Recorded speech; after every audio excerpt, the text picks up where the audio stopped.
The BlokeBusters podcast is a proud member of the Pod Bros Network, where you can find us as well as other excellent podcasts such as Sarcasm City, Worst Millennials, and Late Night Gamers at podbros.com. Now sit back, relax, and enjoy another episode of the BlokeBusters podcast. Tonight's story is somewhat unique and calls for a different kind of introduction.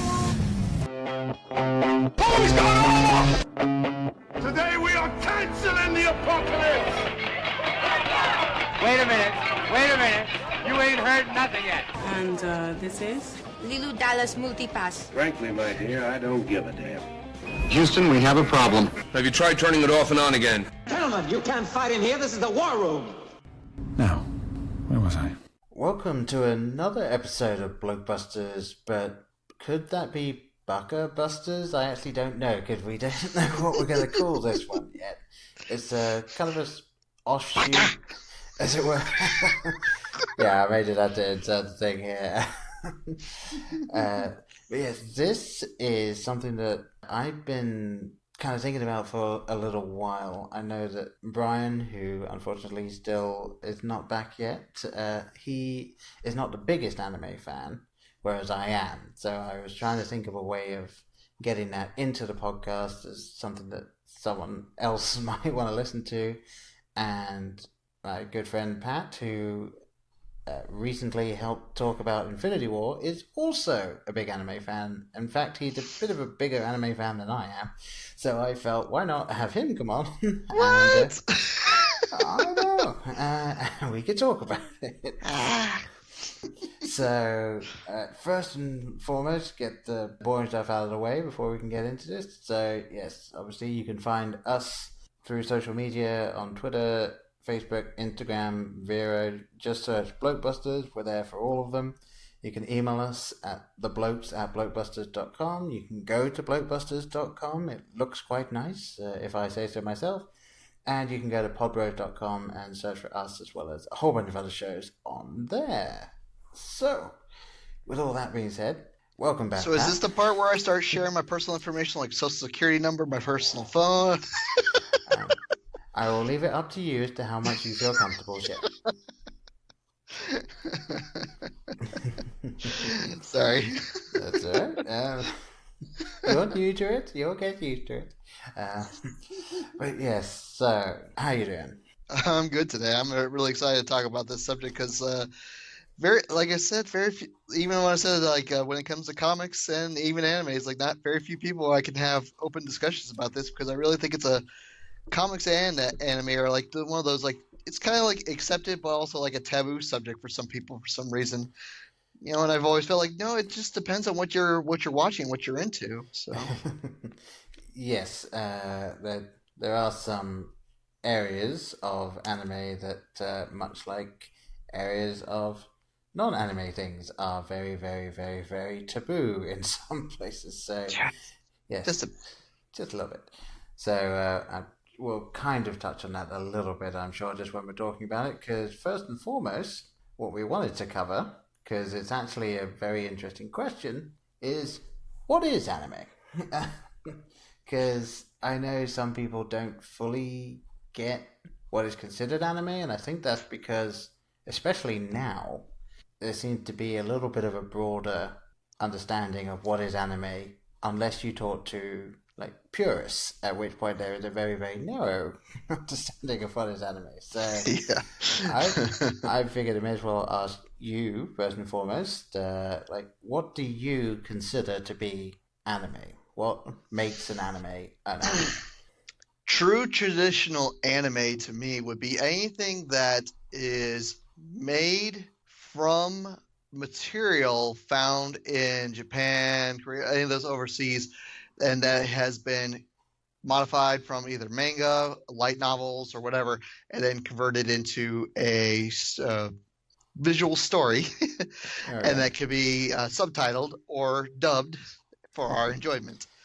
I do consider, I do throw in those categories of, as much as I'd hate to want to exclude it, I would love to throw Avatar: The Last Airbender in there, but it's one of those shows that's influenced by the animation style, but it's not an anime because it's based on Western ideals and ideas exploring Eastern mythology.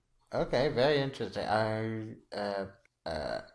I feel like I've got a slightly broader range than you do in my personal ideology behind that. But my question to you then is: I know you watch RWBY, which is the Rooster Teeth animated series.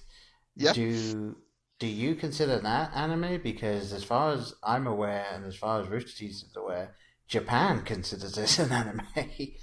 That's a weird one for me because RWBY is one of those it's probably it's the first buck trender that says it is an anime because it's influenced and based on the visual style, what anime is known to be. But it broke so many trends because it's a Western created show, it's a 3D animation show, but it's all anime based. So I was like, how do you classify RWBY though? RWBY is, I think it's truly one of those just freak phenomenons that America finally captured in a bottle that the rest of the world's like, hey, look at them. They actually made something good. Because name another property that we have that Japan's going hog wild for. Yeah, I got nothing. Yeah. Yeah, no, I don't classify myself that it needs to strictly be from a manga or something like that. And for those of you that are unaware and are going, what manga? Basically, kind of like comic books, but generally just black and white and read from right to left, as is tradition over there. And a lot of the anime that you will have heard of will have come from serialized manga. In fact, probably the most famous one that comes from a manga that is known for filler after filler after filler after filler after filler because the manga was not coming out quick enough would be Naruto. And that's a good. I was going with a totally different one, but that's a good one. Were you going to go with One Piece there? Or, no, I was going to say Dragon Ball. Yeah, very true. But yeah, the Naruto, and again, I think I'll be saying this a lot for those of you that don't know, Naruto is something that was following the manga Naruto, and during its run, I believe it started when there were several volumes out, like a large number of volumes out, and then within about half a year they caught up. So they did some filler while the manga came out. They had 100-episode filler arc. Oh, I think they had longer than that because... Well, there were many arcs, but between Naruto and Naruto Shippuden, the sequel series, there was a literal 100-episode filler arc of just random things that did not connect. Yeah, very, very true. And when I was watching Naruto, I think about 50 episodes of Shippuden was out when I started watching Naruto. And so I was watching Naruto and I looked up online and it told me once you reach this episode, go to Shippuden. And I looked it up and there was 180 episodes. I might be remembering this wrong, but there were at least 180 episodes after that episode before they finished Naruto and started making Shippuden. So, yeah, they ran Naruto into the ground until they had enough manga out of Shippuden to start making that one.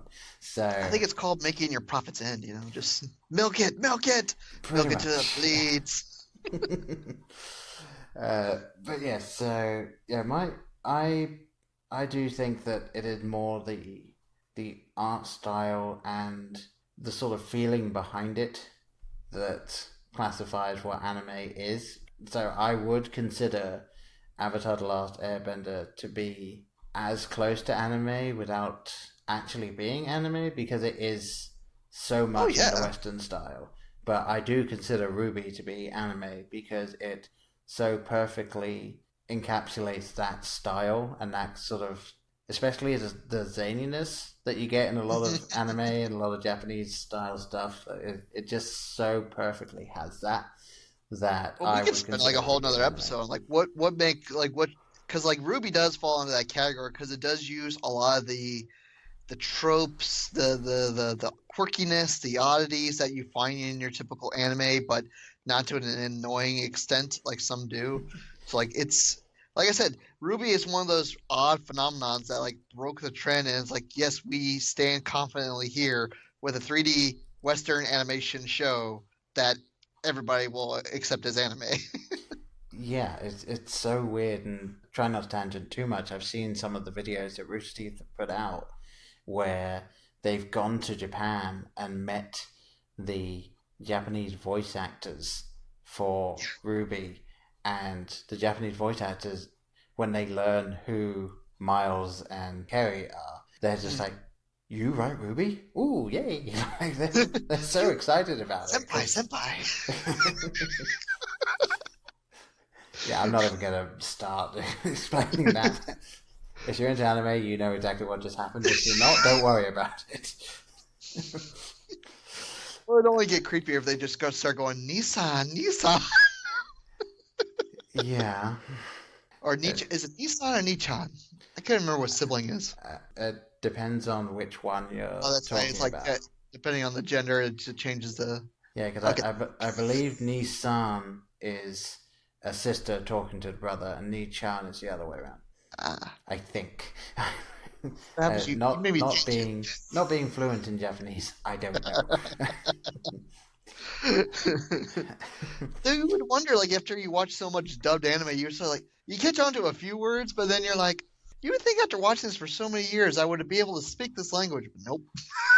Yeah, pretty much. It's one of those things where, much in the same way that in Disney films, you just start kind of humming or singing along to some of the catchier songs.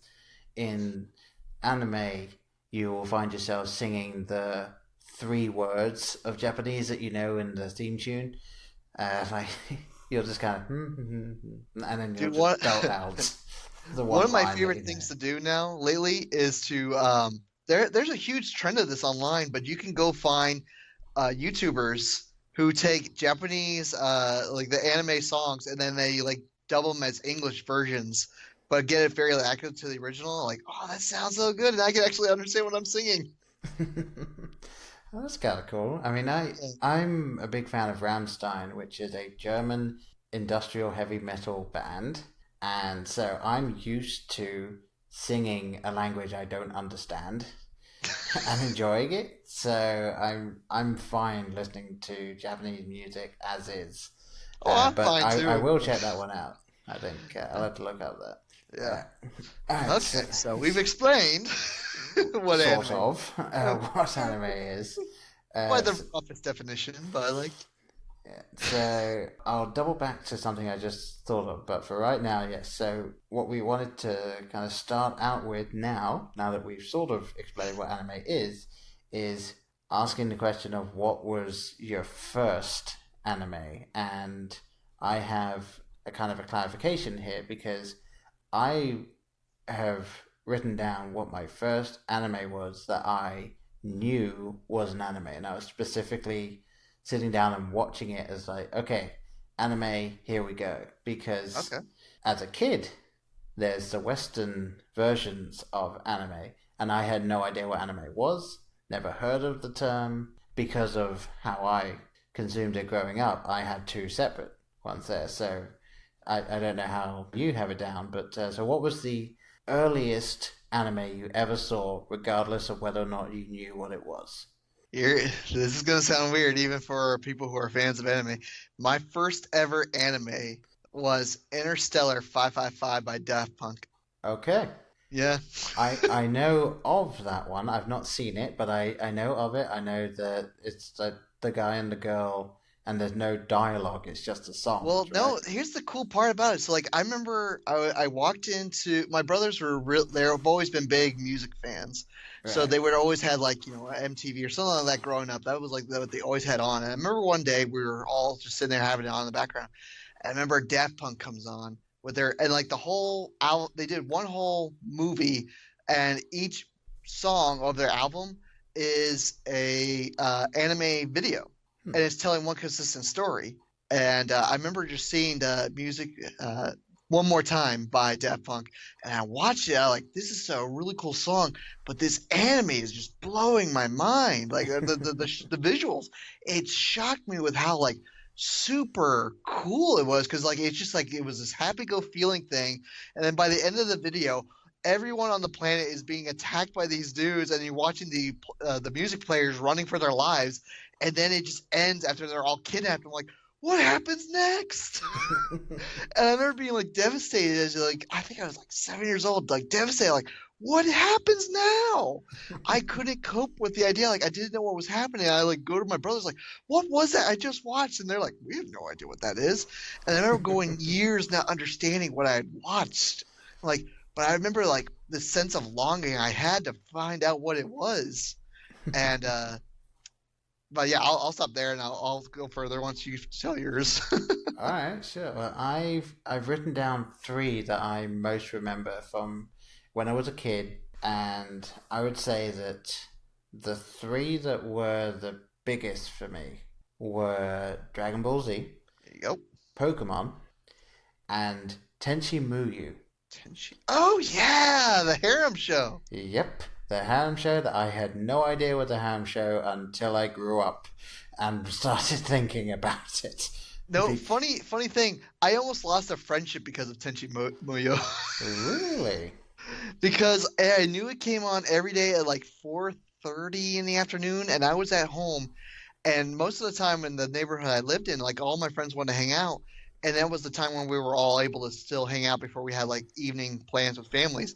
And my friends would come over like, hey man, we're gonna go do stuff, and I say, I can't, I have to watch my show. And they're like, you're being stupid, you're ditching us for the show. And I just like religiously watched it for some stupid reason. I just kept watching it, and then finally I like came around to like, I'm losing my friendships, I gotta like stop watching this. But yeah, it was so weird because I watched the show, and I think I began to realize that no one else I knew seemed to be watching it, or at least seemed to mention that they were watching it. And so I just I would watch it, and I don't think my brother and sister would watch it, but I would just watch it and enjoy it and really enjoy the story, even though I probably couldn't tell you the story at this point, and there probably wasn't much of one because it was a harem anime where this one guy basically has an alien spaceship crash into his house and then turn into his house, and then every single person that was on the spaceship that happens to be female in some way or another basically wants him to themselves. So it's become my waifu. Yeah, pretty much. And it was like plain ridiculous. Like thinking back on it. If you go back and watch it, like, this is the worst. But like, if for some reason, like, kind of whole young generation of males are like, yes. I guess, yeah, and that's the thing. I didn't watch it like as I was growing up. I didn't watch it the way I'm sure a lot of people did, like basically looking at Tenchi and just going, "You lucky bastard." Well, no, I think you and me are in the same thing. Like, we were just watching because we enjoyed what was going on in the story. Like, as you get older, like, this is a show about. I think it's just young men. I'm like, I like this show. Yeah, like we enjoyed. We read the magazine for the articles. Everyone else wasn't. I read the articles. I don't look at the pictures. No. I toyed with putting Yu-Gi-Oh on this because I did watch it with my brother, but I don't feel like it had as big an impact on me. And I'm mentioning it now because I feel like I should, but. In terms of like the main ones that I remember from growing up, it is Dragon Ball Z, Pokemon, and Tenchi Muyo. So okay, so do you want me to? Oh, go ahead. Oh no, you go ahead, and then I'll mention the ones that when I first actually started looking for anime that I went for. So. Oh, if you want to do that, then I'll segue into how I started looking, because my story will segue off of how I was trying to find the video that led me into anime. Okay, all right. So the first lot was when I was a kid, and then I went to university and I did film studies. And one of the things in film studies we were looking at included animation, and specifically we had 1 or 2 lessons dealing with anime, and they started talking about it, and I from that started to realize, oh, that's what these shows that I was watching was. I was like, okay. And of course they showed us what is generally a lot of people my age first introduction to film anime. You can probably guess what I'm about to say is Akira. I've never seen Akira. I would recommend it, but as I'm sure this will shock you, it's very weird. It's one of those things where it is a fantastic story, and again, you can say this of most anime. It's a fantastic story, and it clearly is an allegory for many things, but it's just weird. So, have you ever watched Neon Genesis, man? Can't get weirder than that. I actually have not. I was going to mention that a bit later, but yes, that is one I have not seen yet. Even though, again, there's loads of these animes that is like, oh, anyone that likes anime has seen these, and I had to go, I haven't. Like, a lot of these I just haven't seen because I didn't get the chance. But yeah, Akira was the first one that I was shown where someone was saying, this is anime, this is it. So I watched that, I enjoyed it, and I was like, okay, I'm going to run down, and this is for the English people, I'm going to run down HMV. I'm going to go to the anime section of their DVD library, and I'm going to have a look. I'm going to grab something that looks cool and that isn't too expensive. I'll get it, and I'll see what it looks like. So I went down, and I picked up, they actually had this thing that you could get for £1 if you bought something else. And it had the first 2 episodes of Bleach, the first 2 episodes of Naruto, and the first 2 episodes of something else, probably One Piece, thinking about it. I don't think I ever ended up watching that one. But I got that, and I grabbed Ghost in the Shell. And that was the first 4 episodes of the first season of Ghost in the Shell. Nice. And I grabbed that because I knew that Ghost in the Shell, the 1995 film, was going to be on the syllabus, and we would end up watching that as well. So I got those, I bought them, I went back up to the house I was staying at, I watched Bleach, and I was hooked. I was like, okay, I'm watching this now. And I watched the first episode of Ghost in the Shell, and I didn't get into it, so I put it down. And then I started watching Bleach online, because that was the only way I could find it. I got to like episode 32, and I'd reached the end of the English dubbed version. I was like, oh, that's annoying. And then I did a quick search, and I was like, oh, there's like 40 more that have been made. It's just in Japanese. And I said, well, I don't care about reading So wait, subtitles. you discovered Japanese subtitles because of Bleach also? Yep. That's how I discovered it. That's kind of cool. I didn't know that. Because I'll let you finish your thing, but like, oh man, that's crazy. Yeah, so I was like, okay, I have no issues reading subtitles. I'm partially deaf. I watch DVDs with subtitles all the time because I just find it easier to have that as an option at the bottom of the screen. I don't care if I'm reading it. I can read really quickly, so I'm good. So I started watching that, and then I was like, this is better, in my personal opinion. Like, listening to it in the original Japanese audio with the subtitles, I was like, wow, like this is way better than the English version, because the English version is almost always over the top, because that's what the animation style is like. So it's always anime, pretty much. So I was like, okay, I think from here on in, I'm gonna watch it in Japanese with English subtitles. And so after I started doing that, I kind of thought back on Ghost in the Shell. I was like, I should like this. I'm going to give it another shot. And I watched it in Japanese. And 2 hours later, I'd finished that DVD. And I walked down the hill, which was a 25-minute walk from my house to the HMV. I walked down the hill, and I bought the next 3 volumes. And I walked back up the hill and watched the second one. And then the following day, I watched the next 2. Nice. And yeah, so at this point, I'm perfectly happy to say that Ghost in the Shell, since that point, and up to now, I haven't found something to replace it, is my favorite anime of all time. Really? So, okay. Yeah. And I would say I really enjoyed the two films that are their own thing, but the TV series is just, for me, Have you seen phenomenal. Have you seen the reboot they just done? Like they did like 5 separate movie reboots recently. Arise, yeah, I've seen. Yeah. I know they made 4, and they might have done an OVA, and I've definitely seen 3, if not all 4 of the. I know series. I've seen the first one, and I wasn't like captivated by it. I'm like, yeah, this is different. Yeah, definitely very different, and I know that that's what they were going for, and I kind of enjoyed the new take on the Major. So. Yeah, it's good. It just it wasn't for me. Yeah, and the last thing I'll say about this before tossing it back to you, since I've been talking about it for a little while, but like I said, on this little DVD that had the first couple of episodes and shows, one of them was Naruto, and I watched the first episode, and I was like, this is a bit kiddie for me.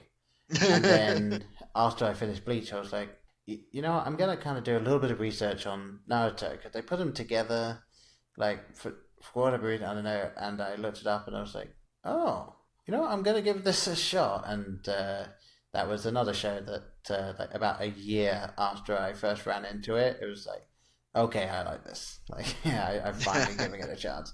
All right, so what about you then? Well, just to go back to like me discovering that anime thing that Daft Punk put out, I remember spending like months and months trying to find the video, just because, like, shocker or not, like the internet wasn't as frequently available to most people as it is nowadays. I can't just pull it up on my phone and look it up. You know, we had the dial up, so I can't go, hey bro, get off the computer so I can go look up this video. It wasn't back then. So like I remember just like being in an absolute befuddlement of like, how do I find this again? And whatever I was doing, I just finally I got to this point where I gave up trying to find the video. But I was at this point in my life where I just refused to go to bed at before midnight. Okay. And my parents, they hated me for this, because like I would just always stay up late, and for some reason so one night I would just always go downstairs and turn on the TV, and it was around the time that like Adult Swim was starting to become a big thing on Cartoon Network. Okay. And what came on was, and like I said, this is my first anime episode that I had fully like sat down and like got hooked. And to this day, it's still like my you're talking about like those other shows being your top favorite. This is still my favorite to this day, not just because of nostalgia, because I think it's still just that good of a series, which was Cowboy Bebop. All right, yes, that is another one that I haven't seen, but I do currently have every episode sitting on my computer. I'm telling you, but it's such a unique anime. Like, it's not weird, it's not trippy. Each episode is kind of its own standalone thing, but it occasionally tells this one consistent story. It's just such a really cool sci-fi western. It's the best way I could describe the show. It's just a sci-fi western. It's not afraid to tell something unique. It's not afraid to do something weird or off the beaten path. It told some really fun stories. It told some really, really dark stories. But you're always invested in the characters. And I always just thought this was like a unique show that I've never seen anything like this. And then it was preceded by, after the show ended, was Inuyasha. And I remember watching this going, okay, this is kind of cool. A demon that takes a katana that turns into a giant blade. Like, what is this phenomenon I've never seen? So I remember going to my local library and saying like, hey, because like on the commercial it would talk about anime. I'm like, well, I guess this is what I'm watching. So I remember going to the local library and asking, do you guys have any anime? And they said, well, we don't really have anime, but one of the other clerks said, we have something, but it's really, really old. I said, oh, whatever, I'll watch it. So I watched this really old show called The Record of Lodoss War. It's like considered one of the earliest English dubbed shows that came to America. I've never heard of that one. It's kind of cheesy, it's kind of kooky, but like it was like another show about fantasy fighting wars and all that, telling like a unique story. I'm like, wow, this is such a fascinating world that I can check out an anime that I didn't know existed. And then through all that, I discovered Dragon Ball. Like, it's funny, like most people get into anime through Dragon Ball. I skipped the trend altogether, and I remember like one time, like I don't know how, but somehow Cowboy Bebop got kicked out one night, and they had Dragon Ball, and it was the episode where Frieza dies. That was my first episode ever. So like I watched the episode where Frieza I see this half-torn man shooting beams at a guy with golden hair. I'm like, what am I watching? Well, I must know more. I will correct you there somewhat in that is not the episode where he dies. No, but yes, I know what you mean. Yeah. Like I've seen that guy cut in half, shooting beams at someone, and all I see him is like, "You're pathetic." Like, what is this? So that was my whole introduction in anime. That is an interesting first episode of Dragon Ball Z. I know. So like everyone else comes into like, oh yeah, I came in when all these characters were really cool. I had no idea what I was watching, and in fact, I never really understood the story of Dragon Ball. Like I saw those first few episodes, never watched it again until like years and years later. Until a friend of mine's like, "Have you ever watched Dragon Ball?" I'm like, I don't get it. Like it's cool with the fights, and then he had me watch. He was able to get me like the first season, and I watched Goku die. I'm like, whoa. This show's kind of cool. And then I found out like Dragon Ball is this whole series about like based even way back before then. Like you had Dragon Ball, not Dragon Ball Z. Yeah. I'm like what? Yeah, I'm remembering correctly, it's Dragon Ball, which was I think it either ran for 2 seasons or it just ran for one really long season. Then you had Dragon Ball Z. Then you had Dragon Ball GT. That's the one that everybody hated. No, actually, I still enjoyed GT. I don't know why everyone hated it. There's some good stuff in there. Yeah, definitely. I think it's the thing that everyone just kind of felt that it needed to stop, and it just didn't. Although I will admit that, this is. So then why is Super accepted? Super is like, we re-tapped the well. Yeah, I think the problem that everyone had is Goku was back to being a kid, and I can agree with that. I think they didn't want that, and like I do felt it kind of went a little weird in that respect. but yeah, and also Baby was an interesting concept, but a really stupid villain. Yes. So yeah. And bye to those people that are just like, okay, I'm done. What the hell are they talking about? Were they fighting a baby in Dragon Ball GT? Like, no. Wait, Baby is this little silver angel thing. Now he's in Vegeta. Now he's turned Majin Buu into a piece of chocolate. Like, what's happening? What is happening? Yep, and the answer to that is anime is happening. That's just, yeah, you're lucky we're not going into a whole bunch of other ones we could. So you said that you also first started watching subbed with Bleach as well? Yeah, because I was watching the shows when it would come out on Adult Swim. Because like at this point I'm hooked after like Cowboy Bebop ends and they start moving on to different anime, so they start bringing in Bleach. And I was really digging Bleach. I'm like, this is cool. Yeah. Death and swords and hollows and all that. I'm like, this is cool. And then I went overseas, of all things. I went to the 100 Years of Boy Scout Celebration, and there were 2 kids in our group that like enjoyed anime. And actually, I didn't discover manga through that. I discovered manga through a different thing. I didn't connect that manga and anime were related until years later. Yeah. But someone there was telling me like, oh yeah, this is what happens. This, and I go, I don't remember that at all in the series, and I'm pretty sure I'm caught up. And he goes, well, are you watching the subtitled version? I'm like, subtitled, and somehow we specifically went and found a computer on this huge campground where there's no Wi-Fi, no nothing, and we were able to find like episodes of it. I'm like, oh. Yeah, Bleach is one that I thoroughly enjoyed. I even enjoyed some of the filler arcs.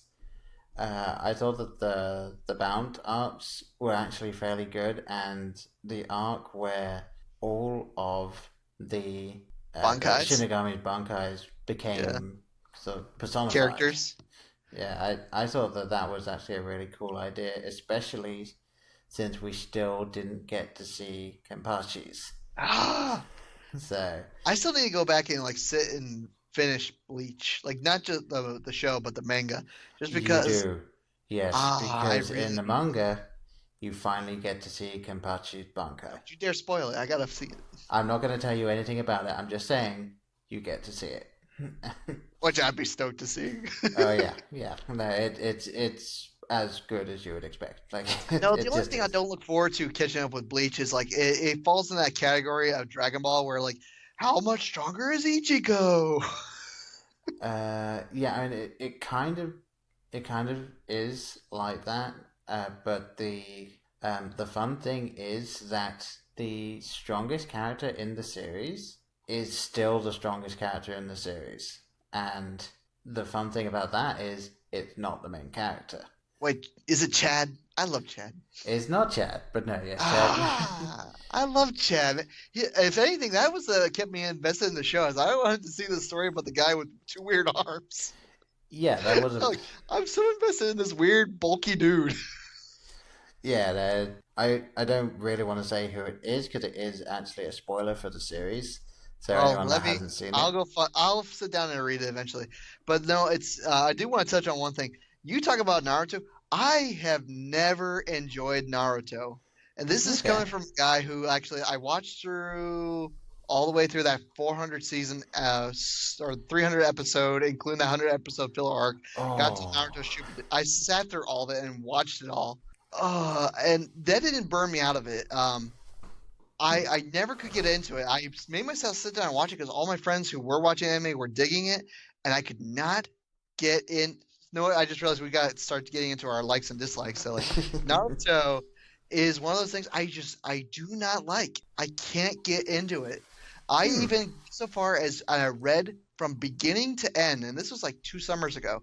I got every single chapter of Naruto, and I binge read the heck out of it. And like, I think I read it in like 2 weeks. Oh, wow! Yeah, I read through every single chapter of Naruto from beginning to end, and when I finished it, I said, "This is garbage."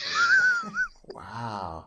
Yeah, I have a very unpopular opinion, but I don't get it. I didn't get invested in any of the characters. I think I got into Sasuke's character a bit. I could never enjoy Naruto. Naruto annoyed the crap out of me. Sakura was just I loved it when she was finally becoming like the super strong girl, but she was still always fawning over Sasuke. Like, move on, woman.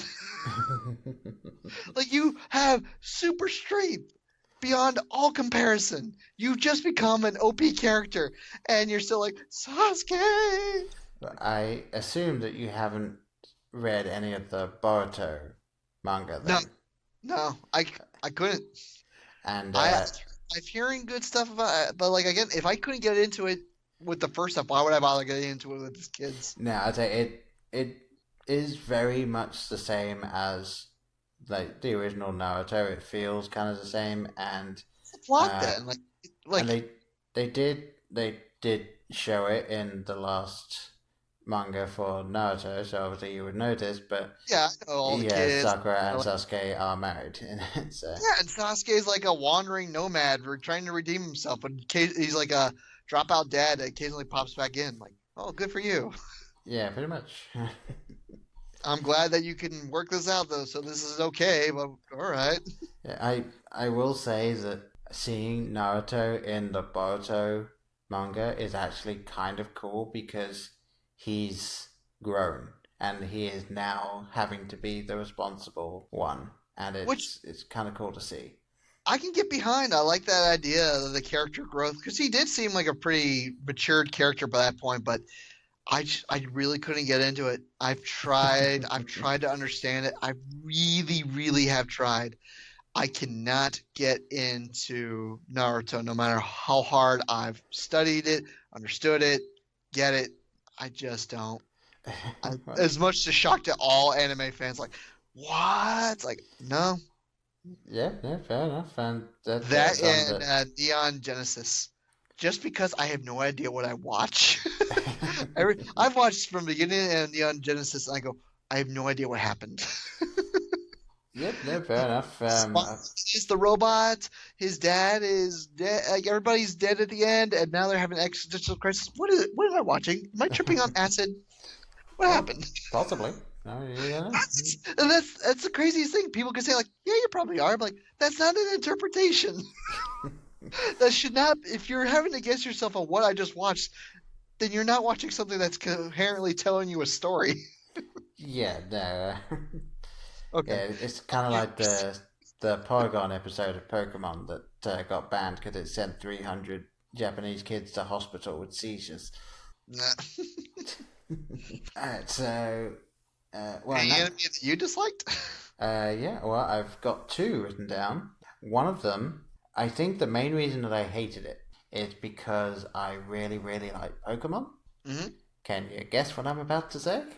Don't tell me you hate Digimon! I cannot stand Digimon. Dude, that's my guilty pleasure! No, I'm sure it is. I still watch it to this day whenever they come out with a new one. Just because, like, I love how stupid it is, but I get into it. Yeah, I super into Pokemon. I played all of the games up to Emerald, and I played a couple here and there since then. I just haven't had the time to be able to do that. Dude, but... you were stronger than me. I think I made it to Yellow, and I never touched the series until recently because a friend of mine thought it was shocking that I had only played up to Yellow and I've never played again. So he bought me Pokemon Y, and I've been playing it recently. I mean, I would suggest. I know that they've come up with the remakes like they did with Fire Red and Leaf Green. They've done remakes of Gold and Silver. Play those because Gold and Silver are probably Gold, Silver, and. No, I don't think I could go back. Oh, Crystal. It was Gold, Silver, and Crystal. Those are my favorite. If you remake Pokemon Yellow, you have me sold. Just for some reason, I have super nostalgia for Pokemon Yellow. But then Yellow again, was cool. Pokemon Y has got me hooked just because there's this thing called Wonder Trade where you just throw something in there and you might get something good back. And just by me, like I played around in it in 2 hours and somehow I got every single starter Pokemon from the original series, and that's my team now. Oh, there you go. So I'm like, I don't need to go back to play him. I got my Pokemon. I'm content. Yeah, I think upstairs I've got Y as well. Okay, we gotta refocus. Yes, we do. Digimon. Yeah, I loved it. Everything about that show, from the theme tune to just how utterly ridiculous the names were. What? I just Digimon. Don't make me cut that out. Oh, come on. No, it's the same with you and Naruto just not getting it. It's like every single time that came on, I was just like, I'm changing the channel. I just can't. It just felt like, and I know that this actually came before Pokemon, but it just felt like such to me, a crude copy of Pokemon and a lesser copy of it that I just couldn't get into it. And so I think even if I went back to it now, I don't think I'd be able to enjoy it because I would still have that just underlying seething hatred for it. Wow. Yeah, that's some strong language. I know, and it's like I know it's completely irrational at this point. I fully understand that it's entirely because I was such a Pokemon fanboy that I hated Digimon, and it's like why not just enjoy both of them? And me now goes, that's a good point, but me then was like, nope, no Pokemon, like just Pokemon. That's it. That's all we get. And the only other one that I had written down, and the reason that I've got this as a dislike is I watched the first 6 episodes and I just stopped watching it, and at no point have I ever felt the need to go back. I don't even thinking about it now, I don't want to go back and start rewatching it, and I feel like it kind of dragged a little bit. It's a show called Gunslinger Girl. I don't know if you've seen this one. I've seen trailers for it, but it doesn't look like something I would enjoy. No, and again, it might just be the subject matter just wasn't for me or something like that, but it was a show that the basic premise of it is that these incredibly young girls, either because they would have died otherwise or through other reasons that I think the anime might get into if I'd have kept going down it, they are sort of enhanced cybernetically or just through training to become assassins, generally snipers, but also a little bit of other stuff. And they are paired with a government official, and so they're just taken to somewhere. They assassinate heads of state and stuff like that, and the anime shows that for like 5% of it, and the rest is them sort of living together and kind of coming to terms with who they are, what they are, and trying to learn how to live that way. So it's that sounds stupid. Kind of. It's like just trying to think back on it. I don't really remember much what happened, which is very weird for me, which means I must not have really enjoyed it that much. And yeah, I couldn't get into it. So that's why I have it in the dislike section. And that's about it, because as I told you beforehand, if I'm not hooked in the first like 20 minutes or so, I just will turn it off, I'll forget about it, and I just won't even worry about it. So I don't remember other shows that I dislike because I've just not watched them. No, it's funny. You were talking about shows that you did revisit. I did finally, I watched a few episodes as a kid, but I never finished the show. And I just actually recently revisited it and watched it from beginning to end. Was Yu Yu Hakusho. Again, another one that I've heard of. I know I should watch. Haven't done it yet. So. I did this small review of it. I rewatched it all. I thought it holds up surprisingly well for how weird and kooky it is. For the type of show that it was trying to convey and where it went, I did not like how it ended. Or I liked how it ended, but I could not get behind the protagonist's girlfriend. The fact that she'd be willing to wait for her boyfriend for years, as he just said, "I'm gonna go hang out in Demon World," and it's never explained in the manga. It never explained in the show. He just wanders Demon World for years, and then decides to come back when he's 18. I'm like, why? Yeah, why didn't you just come back here? Why didn't you just come back? I don't get it. Yeah, you don't need to go walkabout. Just stay here. No. That was my only gripe with the show, but it's still really cool. All right, maybe I'll look into that one then. Yeah, my tell you what, I'll leave out the couple of guilty pleasures that I've got in the likes, and I'll mention that towards the end. But I already got mine out. Digimon will always be my guilty pleasure. All right, okay. Forever. And then I'm off the podcast forever now. All right. Well, no. In that case, I'll tell you my guilty pleasures to start with, and then we'll get into just some of my favorite animes. But yeah, I have two guilty pleasures that I have no idea if you will have seen them, and I have no idea if anyone listening to this will have seen them. But if I attempt to describe them, you will just go "Really? You like those?" And they are My Goddess, which is another harem anime, and I started watching that when I knew what a harem anime was. But because that's an anime, it is, and it's basically entrenched in the Yggdrasil, the Tree of Life, and that sort of mythology. But I know the premise of the show. It's just I just didn't realize it was an anime. Oh yeah, it ran for 2 seasons. They had an OVA that I haven't seen, and they had a couple of those sort of, hey, we're going to take the whole season, chop it down into 2 hours, and here you go type films. But yeah, it was just something that for whatever reason I just enjoyed. It was almost sort of slice of life / harem thing. So maybe that helped. And the intro music's phenomenal. So I just really like that. Okay. So there was that one. And then the other one, which is even more kind of weird and still in that realm, is Chobits. I'm aware of it. It's one of those things. I think I just bought the Comixology had a sale on the series, and I think I bought it just to finally sit down and read it. Just because it's got such a high that's the thing with the anime. You're gonna find it's amazing to me the things that people do and do not know about. And Chobits is still one of those things I know about. I've just never sat down to watch it. Because there's gonna be those you've never seen, me with Cowboy Bebop. I'm always shocked that no one else knows of Cowboy Bebop. I think it's the best anime that's ever been made. But there are those that people are yeah, I've never seen that. Yeah. Well, Chobits, and this is kind of, there's no way in hell this could be made in any format other than anime.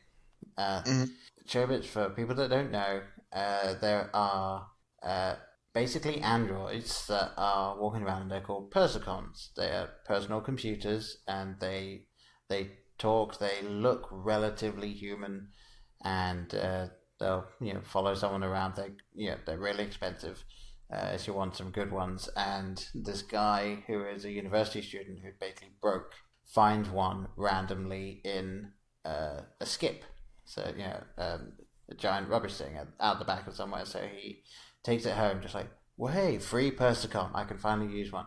And he tries to find the on button, and he can't, until after hours he realizes there is one place he hasn't looked. Oh, please no.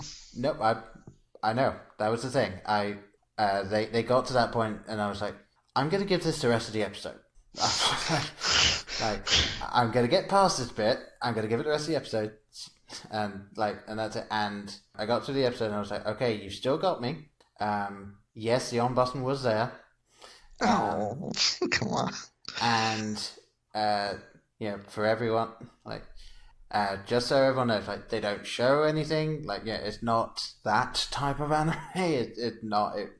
But it's not that type of anime, you perverts. Yes, no, definitely not. But it's incredibly obvious, where it is, and he's he's usually in bed, blah blah blah, all of that sort of stuff that you find in anime. And as the series goes on, you actually find out why she is the only Persicom in existence to be designed like that. And it's obviously they just wrote that so they could write it. It's in the story there's a real reason for it, and the resolution is something that anyone that knows me will go, why did you like this? What the hell? You don't watch this type of show. And you're right, I don't. But for some reason, it had me hooked. Okay. So yeah, I thoroughly enjoyed it, and I recommend it to people I know very well who I think will appreciate watching the show, which so far has been. But anything by Clamp is generally a runaway hit. Yeah, it was oh, good. Sorry, I keep interrupting you. No, it's fine. I was just gonna say it. Based on what you were just saying, runaway hit. It's solid. The writing's fantastic. That's what kept me going. Is some of the stuff that they weave in and out of the show, and trying to figure out where this Persicom came from and why she is the way that she is, because she can only say the word chi. So for some reason, she's designed like this, and she can only say the word chi, and they basically had to teach her how to do everything. And it's why would he keep a computer that's like this? But he's just kind of drawn to this computer and doesn't want to get rid of her, and wants to teach her, this is how you do this and all of this sort of stuff. And you see she starts to grow close to him, and this is a world where that's bad. That never happens. That's totally frowned upon. But there's a reason for it as well. And it's so slowly done across the series that just been one of my favorites from when I discovered it. So okay, yeah. That still sounds weird. It is very weird. Okay, right. I'll take your word for it, just because I am familiar with Clamp, and I've enjoyed their other mangas and stuff. So I did, and like I said, I bought the series, so I intend to read it one day. So all right, and I think we need to list off some of the ones we like. I think what this should be now. Speed round. Yeah, I think this should be a speed round kind of, and definitely highlighting the ones that we feel that the listeners should definitely take the time to watch. Mm-hmm. And so I think you go first. I would highly, highly recommend you watch Cowboy Bebop, just because I'm always going to just recommend that. Yeah. I recommend my new favorite hit show, My Hero Academia. Right. I think it is the best, just because it breaks so many stinking tropes. And I actually bought the entire soundtrack to work out to, because it's the type of show you're watching and you get so pumped. You get so jacked watching it, yeah! You watch an episode and you legitimately want to go for a mile run, I am the best! It's kind of like the theme tune to Pacific Rim. Oh, yeah. You get so jacked, just getting in the anticipation. And then like other shows that I would recommend would be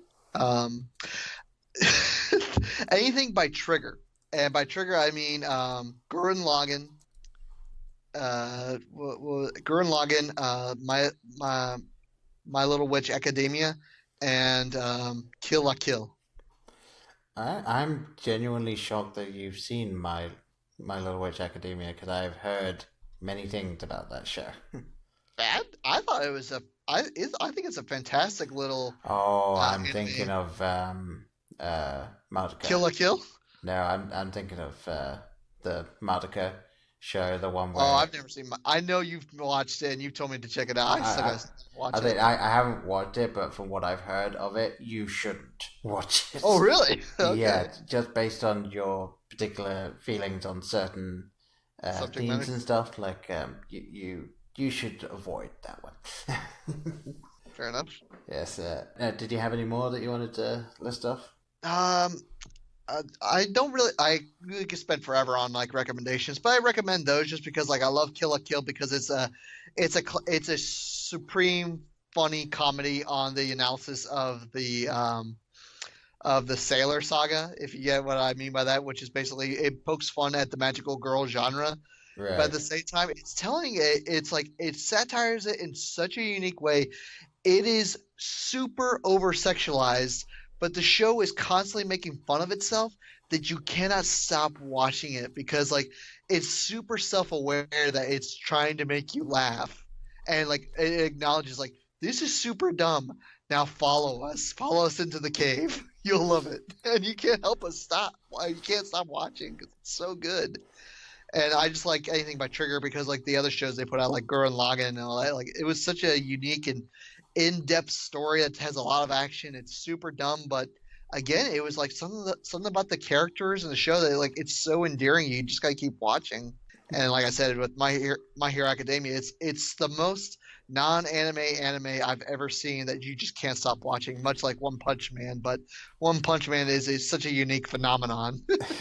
Yeah, One Punch Man is fantastic. I've now finished that one, so yes, I can attest to just how kind of awesome that is, especially if you grew up watching Dragon Ball Z. It's kind of the exact opposite of that. And you can't help but love it because you're like, I think if you ever check out a really cool YouTube channel called Wisecrack, they do an analysis of why do we enjoy watching One Punch Man compared to other shows, and like they basically came to the analysis of we are so invested in it because we know that everything is a joke.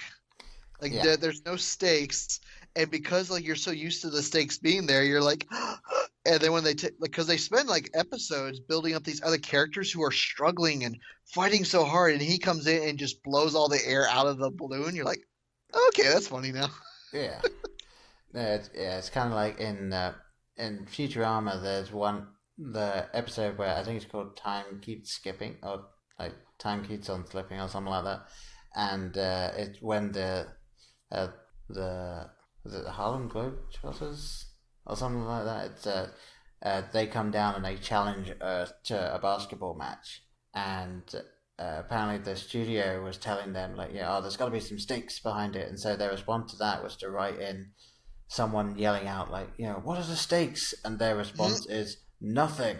There is absolutely no threat to you or anyone here. It's like, oh, okay. Like that's kind of the show. He's gonna win really quickly, and you just enjoy everyone else like just going through the ringer. It's basically as if there was someone watching Goku fighting Cell every single time, and then they just step in and just go, boop. Oh, he's dead. Ooh, I have three final recommendations, and I'll leave it at that. Okay. Anything by Hayao Miyazaki. Just doesn't matter what it is. Just doesn't matter if you find out it's made by Studio Ghibli or Hayao Miyazaki. Just dedicate to just watching it. You will love it. Anything he's put out, I've never not been disappointed by. Yeah. I recommend Wolf Children. It's a beautiful story that's like it falls right into the category of anime of a mom raising two children that are half wolves. It's a beautiful anime. I really loved it. And then the one anime I just saw that it's my favorite all-time manga like not for action or anything, but like just as for such a heart-wrenching story called A Silent Voice. Okay. It is a beautiful, beautiful story that I've ever read in my life.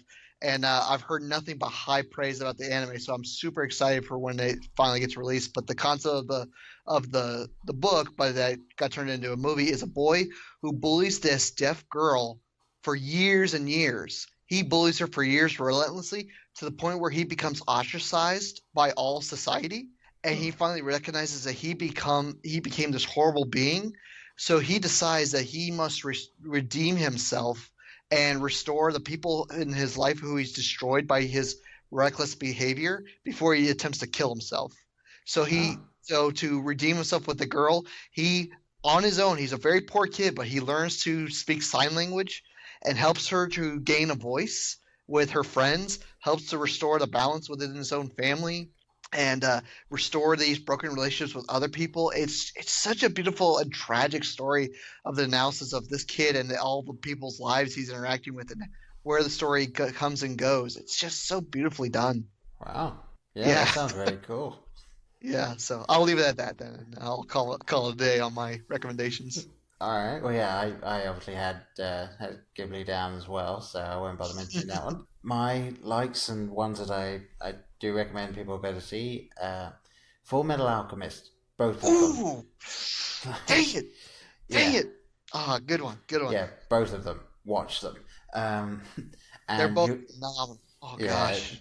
And you were talking about Cowboy Bebop being the sort of space western, and so far, the reason that I think I should like that then is because there's another anime I've watched that is a space western that I find fantastic and is, to date, the only anime I have ever watched with zero fan service in it.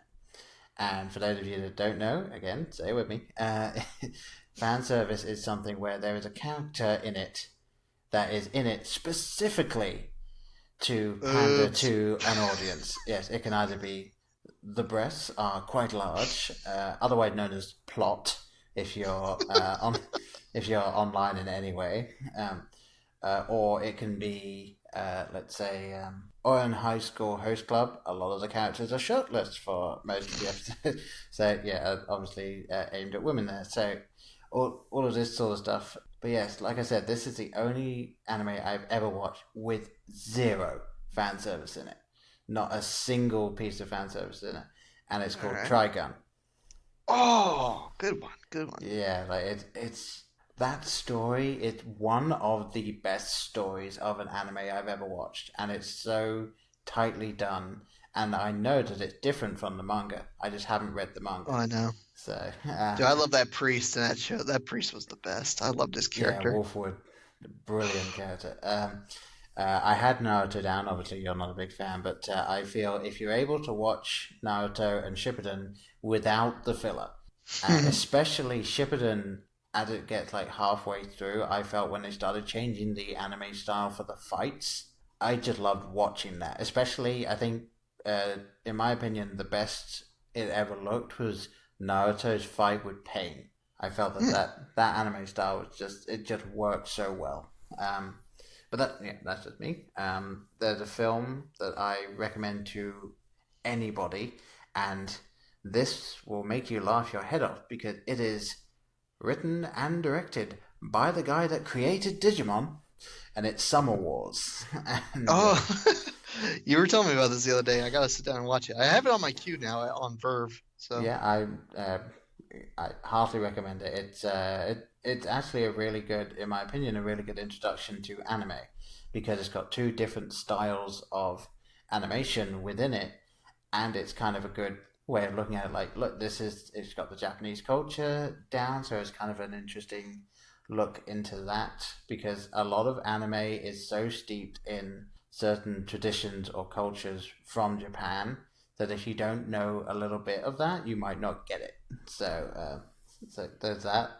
Another film that I've thoroughly enjoyed, and I can't even really tell you why, but it's called The Girl Who Leapt Through Time. Ooh, that one's on my list too. Yeah, that one I've enjoyed, and it kind of feels slice of life-y, mostly because it kind of is, but it's got a surprisingly heart-wrenching story within it. So that's really cool. The only other film I have on here, if you are a fan of Final Fantasy VII at all, watch Advent Children. Because Final Fantasy Advent Children, the Japanese Would you version, consider Advent Children an anime, though? I would consider that an anime. Just it might be CG, but I have seen several CG anime films, Vexor being one that I saw when I was at university. And I definitely consider it anime. The same way that there was an animated thing that they did based off of Final Fantasy VII, like little one-shot things. You got to see Sephiroth getting Genova, like actually going and getting her. So like that. Sephiroth. Dun, dun, dun, dun. Sephiroth. But yeah, I firmly will fight anyone that says that Advent Children is not an anime film. Oh, I'm not gonna fight you. It's just okay, I can see that. Yeah. I just rarely ever consider it as one. Yeah. And the last one that I recommend, but only to people that are like, okay, like this is an anime, and this is bleak. Like seriously, you have to be prepared for this one because it starts off kind of dark and just gets worse. And it is Saikano, otherwise known as, in English, She, the Ultimate Weapon. And I think I mentioned it to you before, like a while ago. I don't think I've ever heard of this. The basic premise of this is it starts off effectively as a romance story because there's a boy and two girls, and the one girl gets the other girl, who's incredibly shy, to work up the courage to ask the boy if he would go out with her. And so he says yes, and he doesn't seem super into it, whatever. But yeah, and it's I would say relatively simplistic drawing style, almost sort of subtly simplistic. It's still really good, but whatever. So this happens, but by the end of the first episode, the girl is kidnapped by the government and turned into effectively the ultimate fighting weapon. And is this a show with a girl with tentacles coming out of her head? No, it's not. And basically, she becomes there's this giant world war going on, like the biggest world war that's ever existed, and you never find out what started it or who's fighting in it. But she goes off, and by the halfway point in the series, when she goes off and fights, she destroys cities, like just gone. And as the series goes on, she becomes less and less human, and like just more and more robotic and just evil. But she still is herself. And as the series goes on, she just becomes more and more powerful, and they just try so hard to kind of just run away and be by themselves, and they realize that they can't. And it just keeps going, and like things just keep getting bleaker and bleaker. But it's fantastic. Like it is so well done, and the story is so gripping. But you do, like I said, you have to be prepared. This is bleak. So if you're willing to run with it, what's up the tissues? Yeah. All right. If we're gonna talk about one end before we close up shop, we gotta talk about the assassination classroom, man. Oh yeah. That was gonna be the last thing that I was gonna say. Oh, okay. Just period is that like it talk about bleak, but not really. Kind of like it sounds like it should be a really bleak premise, and it's just so cleverly done and so like cheesily done, like in quotation marks. Like it has all the tropes of terrible anime, but like you can't help but love the endearment of the characters to the point like I'm unashamedly like I was sobbing on that last episode or the second last episode. I was sobbing with how much I was like once that reveal happens. Like I couldn't get over it. Like, oh, this is like I can't. Yeah, it's a phenomenal show, and it is one of those things that as you get towards the end, you are like, how is this gonna wrap up? Mm-hmm. And even when there's one episode where and trying not to spoil it because I do want people to see it. Yeah, I know. Hopefully, I didn't spoil it by saying like how I felt in the last episode. Well, not really. I mean, you're basically saying it's got an emotional last episode, but you're not saying why, and that's the thing. Like this, even up to that episode, you don't know where it's going, and you don't know what's going to happen. And there's an episode, I think it's like 6, 7, 8 episodes from the end of the series, where all of the characters come to an agreement, and even with that, that's not set in stone. Even though it seems like it should be, you know it's not. So it's so cool to watch this show, and you do start off there's so many characters as well. So many characters. And you're like, how am I ever going to keep track of them? And even if you don't specifically follow every single character all the way through, they're so unique and so different that you're able to distinguish between all of them. So it's I'd say it's one of the best made shows I've watched in a long time. I wouldn't say it's the best made, but it's definitely like one of those shows that surprises you. The more you watch it, the more you might actually get invested. Yeah, definitely. I started watching that because I run on the treadmill every other day now, and I was watching it while doing that because that helped me just kind of get going through that, and so that's how I got through that. Like right now, and I'll say this, and then we need to go. Longer episode. But yeah, right now I'm watching Violet Evergarden on Netflix, and I'm really enjoying it. And like for me as a visual person, the show just looks amazing. It's just such a cool looking show, and so well done. So at the moment, I heartily recommend it. I'm halfway through, so I might change that, but depending on how the story goes. But right now, I couldn't recommend it any higher than I do. So now we should wrap up. Yes, now we wrap up. Sorry, audience, we got a little carried away. we did. That kind of happens, unfortunately. But yes, the last thing that I had here, I put out that we were doing this, and we got one response. Let me just quickly double check. Yep, we got one response, and it's from the Sipping Around the Suds podcast, which is at Sudscast, and they said there are some amazing genre-defining shows and movies for sure with regards to anime. They said we love it, even though our show is usually about the worst animes out there.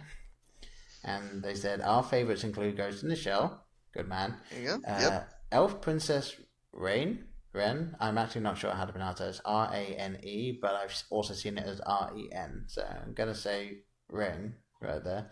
Gurren Lagann, and pretty much all Studio Ghibli works. So yes, I think I would agree with that. So, Princess Rain. Yeah, thank you very much. That looks interesting. Yeah, I just looked up the Elf Princess Rain, like, okay, it looks different. Yeah, definitely an older show there, so I might look that up a bit later. I'd never heard of it, so I was like, what is that? Me neither. So, yes, thank you, Sipping Around the Suds podcast, for giving us something to look at. Yeah, that's what I love about anime. You'll always, I had a huge absence out of anime for like 3 years. I come back and there's all these good shows, like, oh, this is why I forgot, you know? All right, well, I haven't got anything else. Did you have anything you wanted to add before we finish? No, I think we've held our audience captive long enough. Yes, but get going. So, thank you for listening to this. I'm kind of hoping that this becomes sort of a semi-regular thing. It won't be like this every time, obviously, but yeah, maybe going over 1 or 2 series or films or something that we've enjoyed recently, and we'll kind of hash it out at some point and then get back to you about whether we're going to keep doing it. But with all of this being said, I've been Paul. I've been Pat. And we'll see you next time. See ya. In case I don't see you, good afternoon, good evening, and good night. Hang on a minute, lads. I've got a great idea. Louis, I think this is the beginning of a beautiful friendship. You're still here? It's over. Go home. Go. Brian here with a quick lesson in theater etiquette. If you take your phone out during the movie, remember the screen is brighter than you are.